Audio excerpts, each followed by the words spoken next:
எல்லாருக்கும் வணக்கம். முதல்ல நம்ம தமிழக முதல்வர் ஐயா அவர்களுக்கும், துணை முதல்வர் ஐயா அவர்களுக்கும், தெலுங்கானா முதல்வர் அவர்களுக்கும் மற்றும் அமைச்சர் எல்லாருக்கும் எனக்கு வணக்கத்தை தெரிவித்துக் கொள்கிறேன். என் பேர் மனோஜ்.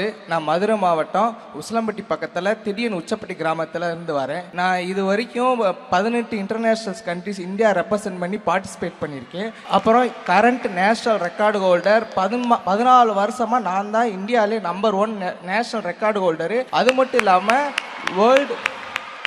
மட்டும் இல்லாமல் வேர்ல்டில் நம்பர் 5th பொசிஷனில் இருக்கேன். இப்படி வரதுக்கு எனக்கு முக்கிய காரணமாக இருந்தது நம்ம தமிழக முதலமைச்சரும் மற்றும் டெப்டி சிஎம் மட்டும்தான். அவங்க 2 பேர் இல்லைன்னா என் லைஃபை எப்படியோ மாறி இருக்கும். ஸ்போர்ட்ஸுன்றது ஒரு கனவே கிடையாது.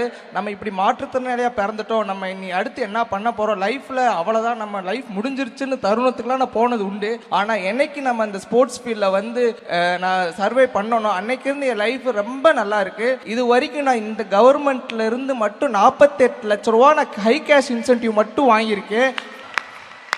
அது மட்டும் இல்லாமல் எனக்கு 3% ஸ்போர்ட்ஸ் கோட்டாவும் போட்டு கொடுத்துருக்காங்க. நான் இப்போ டிஎன்பிஎல் நிறுவனத்தில் ஜூனியர் ஆஃபீஸராகவும் இருக்கேன். நான் இதுக்கு முன்னாடியெல்லாம் ஒரு டான்ஸின் ஒரு நிறுவனத்தில் கான்ட்ராக்டர் ஸ்டாஃபாக வெறும் 12,000 ரூபாய்க்கு தான் நான் சம்பளம் இருந்தேன். அப்போ ஒரு வருஷத்துக்கு எனக்கு 72,000 தான். ஆனால் இப்போ என் ஒரு மாத சம்பளமே 80,000 ரூபா கிட்ட நான் வாங்கிட்டு இருக்கேன்.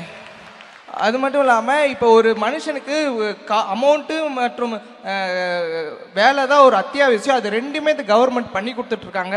நான் ஒரு 4 வருஷத்துக்கு முன்னாடிலாம் நிறைய இன்டர்நேஷ்னல் போகிறதுக்கு ரொம்ப கஷ்டப்பட்டிருக்கேன். யார்கிட்டோ போய் கையேந்தி நின்ற காலம்லாம் எனக்கு இருந்துச்சு. நான் அப்போ ஃபாரின் கண்ட்ரியில் போய் விளையாடும் போது எனக்கு விளையாட்டு நோக்கமே இருக்காது. நான் இங்கேருந்து போகும்போதே நிறையா பேர்த்திட்ட கடன் வாங்கி அப்படி தான் போவேன். நான் அங்கே போய் விளையாடும் போது திருப்பி நான் இப்போ இந்த கடன் நம்ம எப்படி கட்ட போகிறோன்றது மைண்டில் தான் நாங்கள் போய் விளையாடுவேன்.